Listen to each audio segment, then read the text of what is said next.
Hello बच्चों, कैसे हैं आप लोग। उम्मीद करता हूँ अच्छे होंगे। आज हम क्लास 12 एनसीईआरटी केमिस्ट्री का बहुत ही इम्पोर्टेंट टॉपिक डिस्कस करने वाले हैं, जो कि हमारे चैप्टर नंबर फर्स्ट का बहुत ही इम्पोर्टेंट टॉपिक है, क्रिस्टलीय ठोसों में दोष, या मैं सिर्फ कहूँ ठोसों में उत्पन्न दोष। और इससे पहले हम चैप्टर फर्स्ट यानी कि ठोस अवस्था के बहुत सारे इंपॉर्टेंट टॉपिक करा चुके हैं। अगर आपने वो नहीं देखे तो जाके प्रीवियस वीडियोस को देखें, तब जाके आप इस वीडियो को देखें, तब आपको ज़्यादा अच्छा समझ में आएगा। तो इस वीडियो में हम डिटेल से पढ़ेंगे ठोस क्या होते हैं और कौन कौन से प्रकार के हम ठोस पढ़ने वाले हैं अपने क्लास 12 एनसीईआरटी के सिलेबस में। तो शुरू करते हैं इस वीडियो को। मेरा नाम है नरेश चौधरी और आप देख रहे हैं आइकॉनिक फिजिक्स यूट्यूब चैनल। और चैनल को सब्सक्राइब करना ना भूलें, साथ के साथ बेल आइकन को प्रेस कर दें और इस वीडियो को लाइक करें और अपने फ्रेंड्स में शेयर भी करें। चलो स्टार्ट करते हैं। तो हम डिटेल से पढ़ेंगे ठोसों में उत्पन्न दोष। तो हेडिंग होगी हमारी ठोसों में दोष। ठोसों में दोष। तो देखो, खासकर अगर हम ठोसों में दोष की बात कर रहे हैं तो हम इसमें क्रिस्टलीय ठोसों को लेंगे बस, ठीक है। क्रिस्टलीय ठोस मैं पहले कह चुका हूं, आप प्रीवियस वीडियो को देखें, क्योंकि आप फिर कहेंगे क्रिस्टलीय ठोस क्या है और कोई ठोस क्यों नहीं लिया। तो आप पहले वीडियो को देख लें, ठीक है।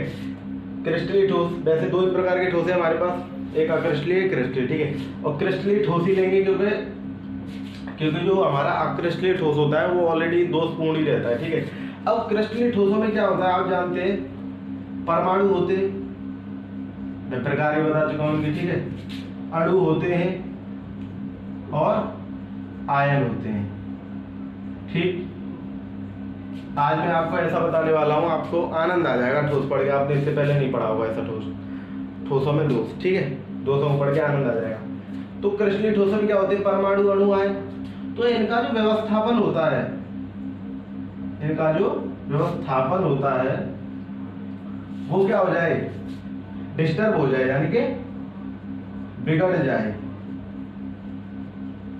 तब कहेंगे कि भाई इस ठोस में क्या हो गया है, दोष उत्पन्न हो गया है। यानी कि जो परमाणु, अणु, आयन का जो निश्चित क्रम होता है, व्यवस्थापन होता है, वो किसी भी कारणवश बिगड़ जाए, तब उसको क्या कहेंगे हम, ठोसों में दोष उत्पन्न हो गया, ठीक है। तो यानी कि क्रिस्टलीय ठोस लेंगे, उसमें भी परमाणु, अणु या आयन होते हैं, अगर उनका व्यवस्थापन बिगड़ जाए तब कहेंगे भाई ठोसों में दोष। अब बात करते हैं ठोस कितने प्रकार के होते हैं, ठीक है। तो ठोस देखो, आपको बता दूं बहुत डिटेल के साथ। अब देखो, ठोस की बात करें, ठोसों में दोष की बात करें, दोष अगर मुख्य रूप से बात करें तो दोष दो ही प्रकार के होते हैं। एक होता है बिंदु दोष। क्या होता है, बिंदु दोष, ठीक है। थोड़ा लिखने में भूल चूक हो जाए, गलती हो तो माफ कर दें। इसी को हम कहते हैं परमाणविक दोष, ठीक है। परमाणविक दोष, ठीक। और एक होता है हमारा इलेक्ट्रॉनिक दोष। इलेक्ट्रॉनिक दोष, ठीक। ये हमारे सिलेबस में नहीं है, हमारे सिलेबस में है बिंदु दोष, ठीक है। इसको पढ़ेंगे। अब बिंदु दोष भी तीन प्रकार का होता है।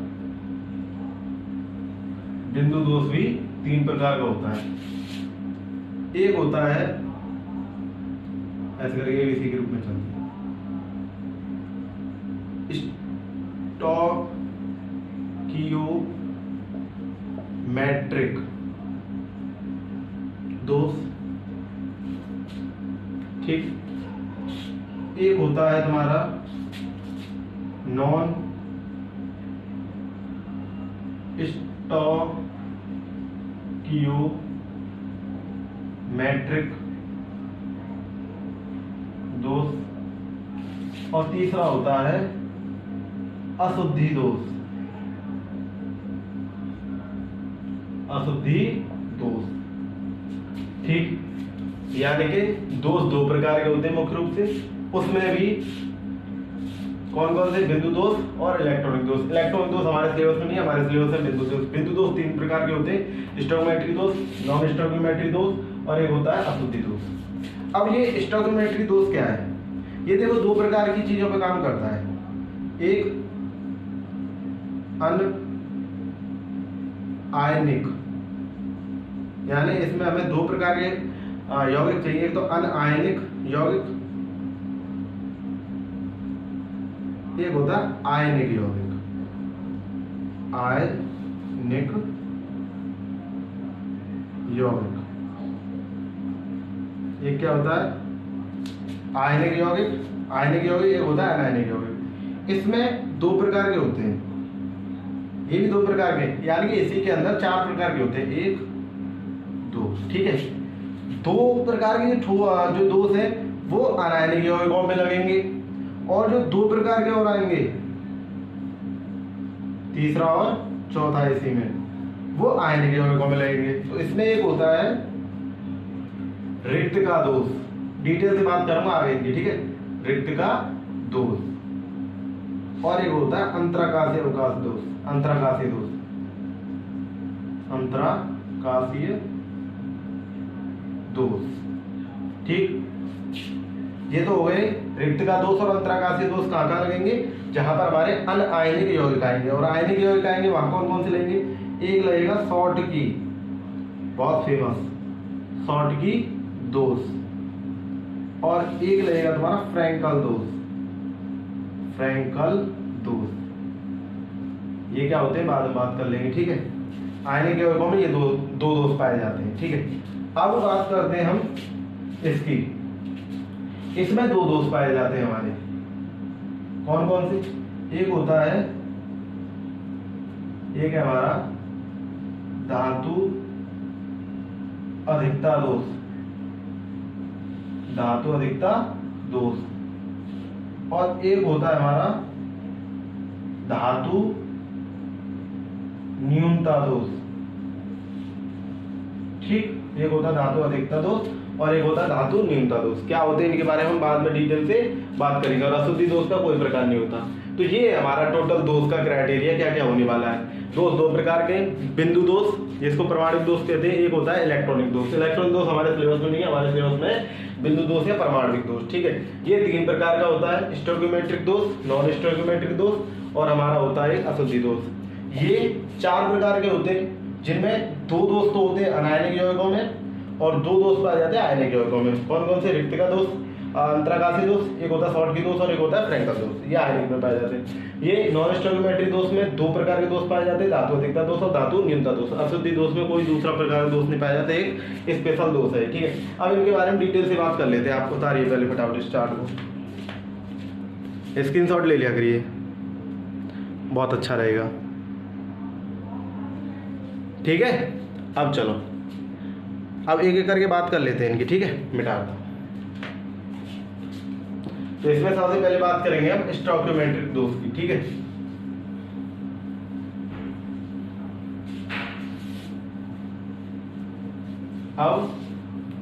अब देखो, यानी जो हमारा स्टोइकोमेट्रिक दोष है वो क्या है? स्टोइकोमेट्रिक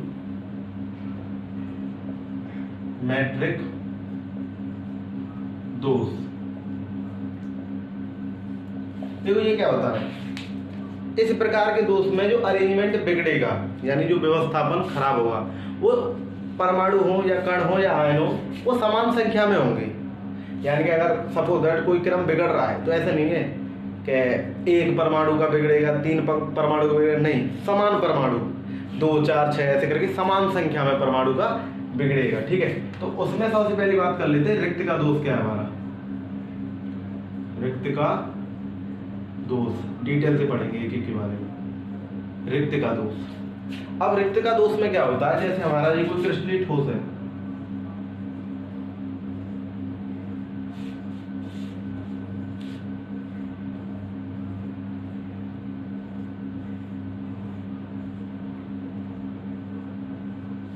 ठीक है, ऐसे करके बॉन्ड बन रहे हैं, कैसा है? अनायनिक है, ठीक है, आयनिक नहीं है।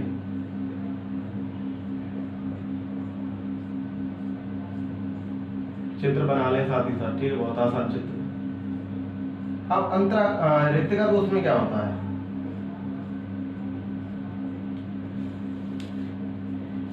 जैसा ए बी परमाणु उनके नाम है A B A B A B A B A B A B A B A B. ठीक है, अब ये है क्रम है हमारा एक निश्चित क्रम।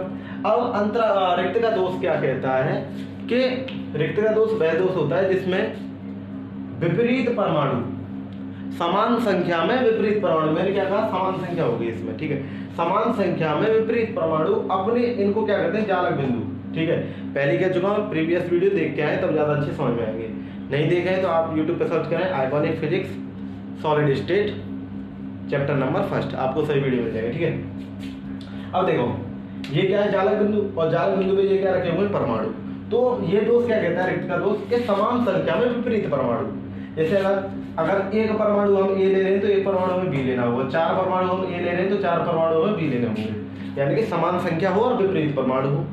वो क्या करें अपने जालक बिंदु को छोड़कर बाहर निकल जाए, यानी ये इसका जालक बिंदु है, इसको छोड़ के कहीं बाहर चला गया। ऐसी अगर ए ले रहे हैं तो एक बी लेंगे, ये इसका जालक बिंदु है, ये अपने जालक बिंदु को छोड़कर बाहर चला गया। तो भाई देखो अब बाहर जाने से होगा क्या, इनका क्रम बिगड़ गया, बी के बाद जगह खाली होगी डायरेक्ट बी आ गया, ए के बाद जगह खाली होगी डायरेक्ट आ गया, क्रम बिगड़ा नहीं बिगड़ा। इसी क्रम के बिगड़ने को क्या कह देते हैं हम, इसी क्रम के बिगड़ने को कह देते हैं हम कि भाई साहब दोष उत्पन्न हो चुका है। क्या हो चुका है, दोष उत्पन्न। कौन से प्रकार का दोष उत्पन्न हुआ है, रिक्त का दोष, यानी जब समान संख्या में विपरीत परमाणु अपने जालक बिंदु को छोड़कर बाहर चले जाएं तब इस प्रकार के दोष को क्या कहते हैं हम, रिक्त का दोष। क्लियर। अब बात करता हूं मैं अंतराकाशीय दोष की। अगला क्या है हमारा अंतराकाशीय दोष। अंतराकाशीय दोष, अब इसमें देखो अंतराकाशीय में क्या होता है, जैसे हम वापस बना देता हूं बी। अंतराकाशीय में क्या होगा, सेम थोड़ा सा अंतर है। इसमें क्या होता है समान संख्या में विपरीत परमाणु बाहर से अंतराकाशीय अवकाश में आ जाते हैं। जैसे यहाँ पे कोई आ जाए ए परमाणु और यहाँ पे कोई आ जाए बी परमाणु, जो खाली स्थान दिख रहा है ना इसको कहते हैं अंतराकाशीय अवकाश। तो देखो समान संख्या में एक ए आया है तो एक बी आया है, बाहर से आए समान संख्या में विपरीत परमाणु, ये एक ए ये भी एक बी, ये ए है तो ये दूसरा परमाणु भी है, विपरीत परमाणु बाहर से आए अंतराकाशीय अवकाश में, तो अरेंजमेंट तो फिर भी बिगड़ गया। भाई देखो एक यहाँ बीच में आ गया खाम में, यहाँ बीच में भी आ गया, अरेंजमेंट तो बिगड़ रहा है नहीं बिगड़ रहा है, यानी व्यवस्थापन बिगड़ रहा है, तो बिगड़ गया तो दोष उत्पन्न हो गया। लेकिन दोष का नाम क्या हुआ, अंतराकाशीय दोष, क्योंकि विपरीत परमाणु समान संख्या में बाहर से अंतराकाशीय अवकाश में आ गए किसी भी क्रिस्टलीय ठोस के, तो इस प्रकार के दोष को क्या कहते हैं हम, अंतराकाशीय दोष कहते हैं। ठीक है, अब बात कर लेते हैं, ये तो हो गए अनायनिक। अब आयनिक दोष कौन कौन से थे हमारे, एक था फ्रैंकल, एक था शॉर्टकी। शॉर्टकी की बात करते हैं सबसे पहले, शॉर्टकी दोष। ठीक है, अब देखो आयनों के रूप में ले लेते हैं positive negative, positive negative, positive negative, positive negative, positive negative, positive negative, positive negative, positive negative, positive negative, positive negative. ठीक है, शॉर्टकी दोष में क्या होता है, ये रह गए। इसमें क्या होता है समान संख्या में विपरीत आयन होंगे, पहले परमाणु की बात चल रही थी, अब आयन, क्योंकि आयनिक ठोस में पाए जाते हैं। तो यहाँ पे क्या होता है समान संख्या में विपरीत आयन, अगर मैं एक पॉजिटिव ले रहा हूँ तो दूसरा नेगेटिव होगा, अगर 2 पॉजिटिव ले रहा हूँ तो 2 नेगेटिव लेंगे हम। ठीक है, समान संख्या में विपरीत आयन, समान संख्या में विपरीत आयन अपनी जालक बिंदु को छोड़ कहां चले जाएं, बाहर कहीं भी चले जाएं, तब इस प्रकार के दोष को कहते हैं हम शॉर्टकी दोष। यानी अगर एक पॉजिटिव निकला है तो एक नेगेटिव भी निकलेगा अपने जालक बिंदु से और कहीं बाहर चले जाएंगे, तब इसमें क्या है दोष उत्पन्न हो गया, खाली जगह होगी, क्रम बिगड़ गया, तब इस क्रम के बिगड़ने को दोष कहते हैं। लेकिन कौन सा वाला दोष, शॉर्टकी दोष, क्योंकि समान संख्या में विपरीत आयन बाहर चलेंगे तो इस दोष को क्या कहते हैं हम, शॉर्टकी दोष। ठीक है, अब बात कर लेते हैं फ्रैंकल दोष की। फ्रैंकल दोष ये बहुत सरल है, ये क्या था यहाँ ए पॉजिटिव, यहाँ क्या था बी नेगेटिव। इसमें क्या होता है कोई भी एक, इसमें क्या है कोई भी एक धनायन, कोई भी एक क्या हो धनायन अपने जालक बिंदु को छोड़ के क्या हो अंतराकाशीय अवकाश में आ जाए। कोई भी धनायन अपने जालक बिंदु को छोड़ के आ जाए अंतराकाशीय अवकाश में, स्पेशल धनायन के लिए कोई भी धनायन, ये कोई भी धनायन हो सकता है, अपने जालक बिंदु को छोड़ के अंतराकाशीय अवकाश में आ जाए, तब इस प्रकार के दोष को क्या कहते हैं हम, फ्रैंकल दोष कहते हैं। उतारो फटाफट।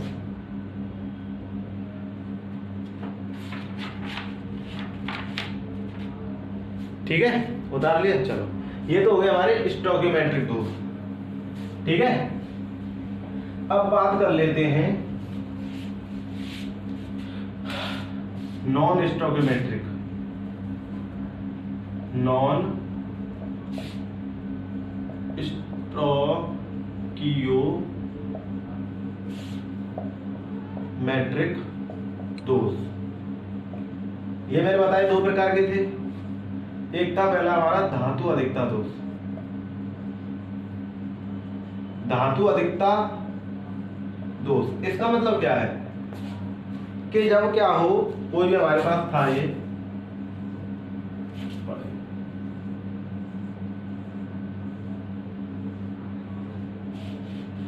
मिटा रहा था हमने पैसे,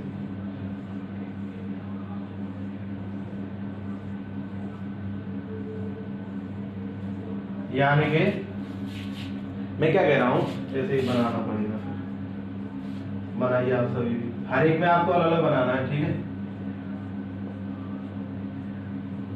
कोई बॉन्ड छूट जाए ध्यान रखना।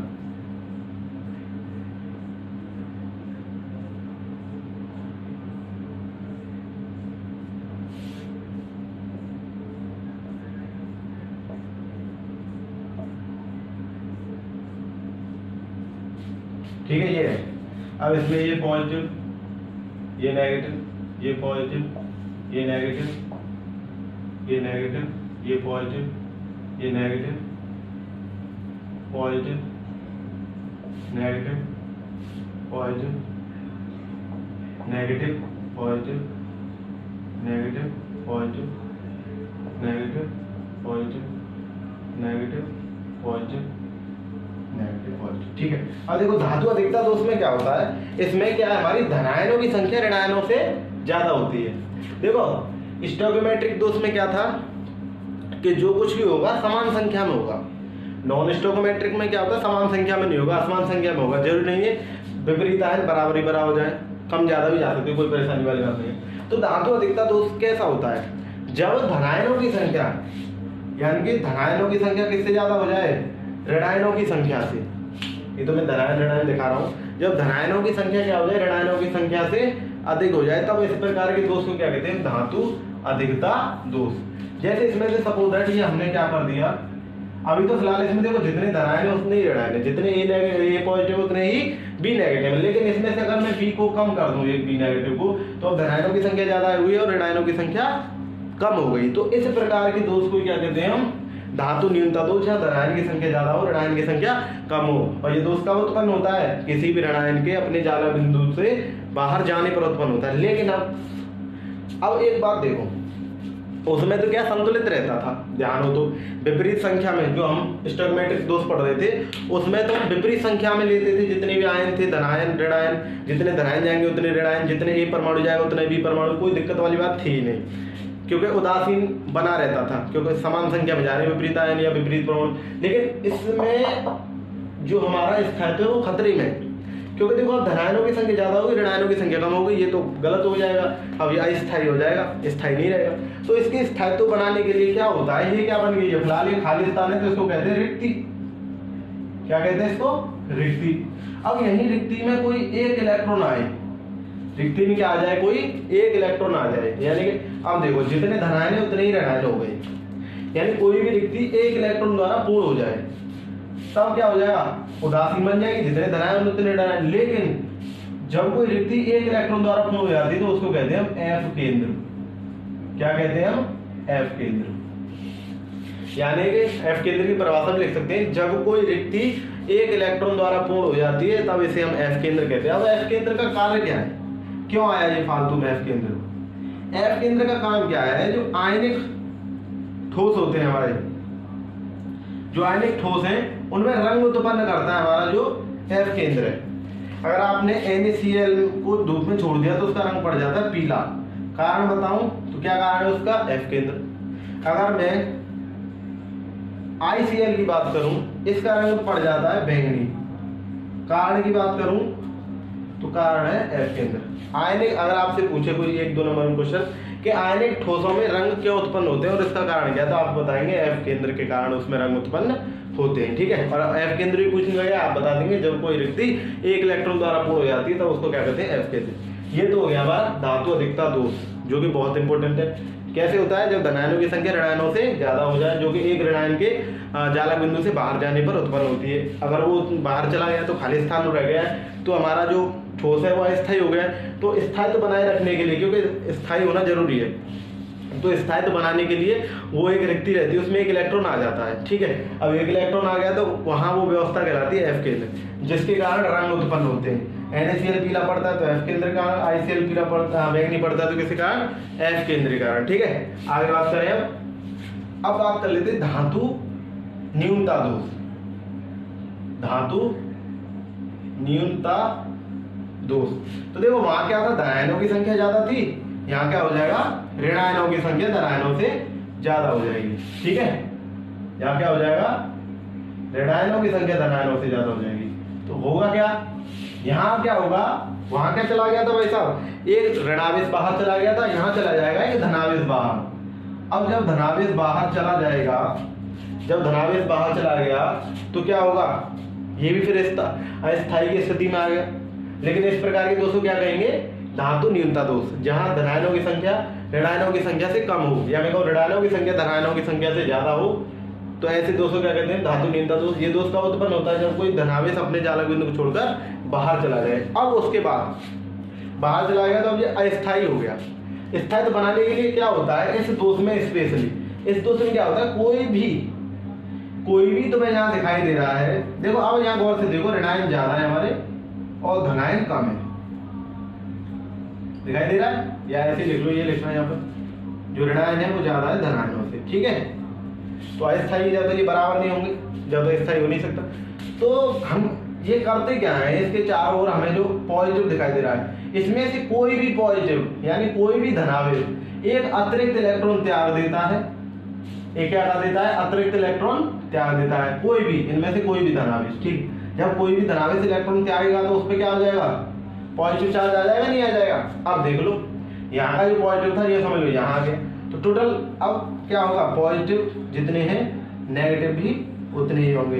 यानी कि हमारा धातु न्यूनता दोष में स्थायित्व प्राप्त करने के लिए क्या होता है कि कोई भी धनावेश अतिरिक्त इलेक्ट्रॉन त्याग देता है, जिससे उस पर एक और धनावेश आ जाता है, तो ये हमारे धनायनों की संख्या और ऋणायनों की संख्या क्या हो जाती है, बराबर हो जाती है, तो ये स्थायी हो गए।